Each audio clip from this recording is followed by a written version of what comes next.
హ్యాపీగా స్టార్ట్ అయిన అభి birthday morning రోజు నిద్రపోయే టైంకి మళ్ళీ సాడ్ న్యూస్ వింటామని అయితే అసలు అనుకోలేదు. ఇంకా బర్త్డే రోజు అభికి స్కూల్ ఉంటే ఇంకా పొద్దున్నే నిద్రలేసి పూరి ఆలు కుర్మా అయితే చేశాను. ఇంకా మన పూరి అదేంటో ఆ రోజు పూరి అయితే ఒక్కటి కూడా పొంగలేదు.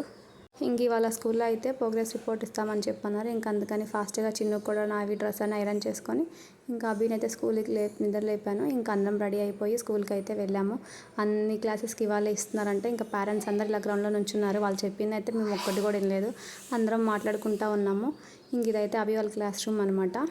ఇంకా సార్ అయితే పేరెంట్స్కి కార్డ్స్ ఇస్తుంటే మేమైతే ఇంకా ఫాస్ట్గా అభి చేత చాక్లెట్స్ ఇప్పించాను. నాకైతే చిన్నప్పుడు మా స్కూల్లో ఫ్రెండ్స్ బర్త్డే కానీ నా బర్త్డే కానీ వస్తుంటే ఎవరిని తీసుకెళ్తారు చాక్లెట్స్ ఇవ్వడానికి అని చెప్పని చాలా ఆత్రంగా వెయిట్ చేసేవాళ్ళం. అది గుర్తొచ్చింది. ఇంకా తర్వాత స్వీట్ షాప్కి వెళ్ళి అయితే స్వీట్స్ తీసుకున్నాం. అండ్ ఇక్కడ చూడండి ఈ గులాబ్ జాము రసగుల్లా అయితే పంచదార పాకంలో స్విమ్మింగ్ చేస్తుంది. ఇంకా ఇంటికి వచ్చేసిన తర్వాత అయితే అభికి అయితే కోన్ పెట్టాను. నాకు అసలు కోన్ పట్టుకోవడం కూడా రాదు. నెక్స్ట్ వీడియోలో చెప్తాను ఆ సాడ్ న్యూస్ ఏంటో. Bye bye.